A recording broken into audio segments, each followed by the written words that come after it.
देखिए जी, आज जो 1984 में हुआ, जिस तरह सरकार ने उस टाइम हमारे पंजाब के ऊपर और हमारे उस जगह के ऊपर जो हमारा आत्मिक सोमा है ना, आके अटैक किया और हमारे जो यहाँ सिंह साहबान थे, यहाँ संत थे, उनको आपने देखा भी शहीद हो गए वो सब, है ना, अपने हक और हकूक और लोगों के हक और हकूक की बात करते हुए। तो उसी के लिए नतमस्तक होने आए हैं, श्री गुरु रामदास पातशाह के दरबार में नतमस्तक होने आए हैं जी।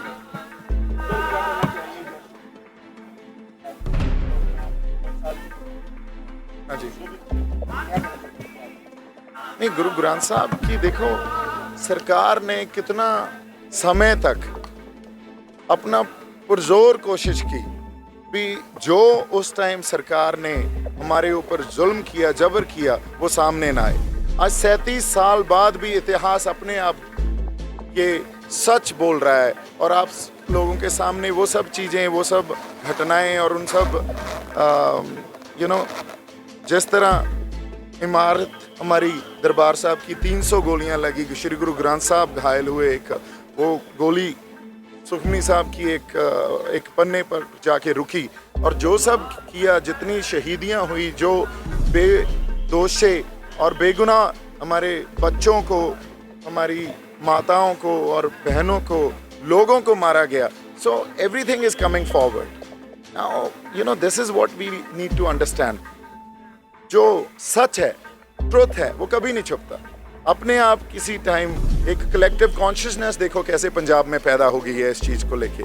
आज जाब्ते में रह के अब पीसफुली हम कैसे अपने आप को इस चीज़ से शिक्षा भी दे रहे हैं, हम प्रेरणा भी दे रहे हैं, हम अपने आप को सेध भी दे रहे हैं जो हमारे साथ उस टाइम हुआ, ताकि अब पंजाब को क्या सीखना है, क्या डायरेक्शन होनी चाहिए हमारी, कैसे हमें एके में रह के काम करना चाहिए। ये सब इसी घटना के बाद, उसी वर्तारे के बाद, या 1984 में जो कुछ हमारी कौम के ऊपर हुआ, उसी के बाद हम सीख के आगे बढ़ रहे हैं। हाँ जी, दोषी तो एक पॉलिटिकल सिस्टम है ना, और पॉलिटिकल सिस्टम ने जो इस देश के इंस्टीट्यूट्स हैं, उन इंस्टीट्यूट्स के ऊपर भी अपनी किसी ना किसी तरह डोमिनेंस पैदा कर रखी है। इंसाफ लेने जाते हैं तो वो पॉलिटिकल सिस्टम और सरकार कोई भी हो, उस टाइम कांग्रेस थी, आज बीजेपी है, वही काम कर रहे हैं, है ना। सो पॉलिटिकल सिस्टम ही ऐसा बना हुआ है भी आप अपने हक की आवाज लगाएं तो सही। एक साइड हमारे जो रक्षा मंत्री हैं, वो देखिए सिख बटालियन को आप उनको चूड़ते निशान रहे पंथ महाराज के, या राज करेगा खालसा, देख देख फतेह, पंथ की जीत, ये नारा वहाँ बुलंद करने के लिए बोलते हैं बॉर्डर्स पे।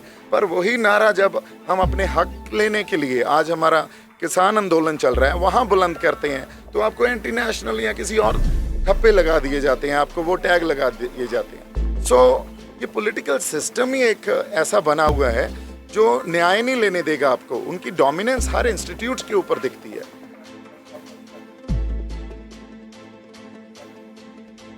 हाँ जी, देखिए बात ये है, मैंने आपको वही बोला ना, आप अपने हक की बात करें, आपको एंटी नेशनल बोलेंगे, आपको देशद्रोही बोलेंगे, आपको खालिस्तानी बोल देंगे।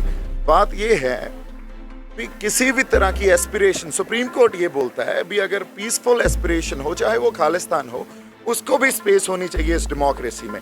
और जो मैच्योर डेमोक्रेसीज होती हैं वो वाकई हर एस्पिरेशन को स्पेस देती हैं, पर अपने यहाँ अगर हम स्पेस नहीं दे रहे तो कोई ना कोई प्रॉब्लम हमारे रूलिंग क्लास में है, जो क्लास इस देश को रूल करती है उसमें है। नहीं, मैं फेडरल जो सिस्टम है या फेडरल एक ढांचा है जिसको खुद मुख्तियारी बोलते हैं, जो हमारे राज्य हैं, है ना, हमारे देश के जो सभी राज्य हैं, उनको ज़्यादा उनके अधिकार देने की बात करता हूँ, क्योंकि उनके पास अगर प्रॉपर फेडरल सिस्टम नहीं होगा तो वो पॉलिसीज मेकिंग में कहीं ना कहीं प्रॉब्लम होती रहेगी, जो कि हो रही है। आज जो कृषि कानून नए बने हैं वो एक्चुअली में स्टेट सब्जेक्ट है, तो स्टेट सब्जेक्ट को सेंट्रल गवर्नमेंट अपने हाथ में लेके बना रही है, तो उसी से तनाव और टकराव पैदा हुआ है ना।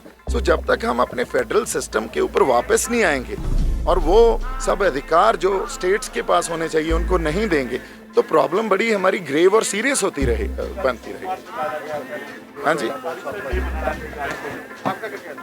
देखिए मैं आपको अभी क्लियर कर चुका हूँ। अगर सुप्रीम कोर्ट भी ये बोलता है भी पीसफुल एस्पिरेशन को स्पेस देनी चाहिए, तो पीसफुल एस्पिरेशन को स्पेस दे ना। एक मैच्योर डेमोक्रेसी की यही खासियत होती है। अगर हम इन सब जो एक डेमोक्रेसी के पास एक कैरेक्टरिस्टिक्स होने चाहिए उनको नहीं समझेंगे, तो कहीं ना कहीं प्रॉब्लमैटिक एरियाज बनते जाएंगे अपने आप ही। देखो, एज अ सिख मैं मैसेज यही दूंगा, एक तो सिख कभी भी हिंसक नहीं हो सकता। सिख के मनों में, उनके दिलों में कभी हिंसा नहीं हो सकती। तो हम एक तो पीसफुल रहें, जाब्ते में रहें, और एक सांझीवालता, आपसी प्यार और सांझ का संदेश देते रहें। यही मैसेज है जी।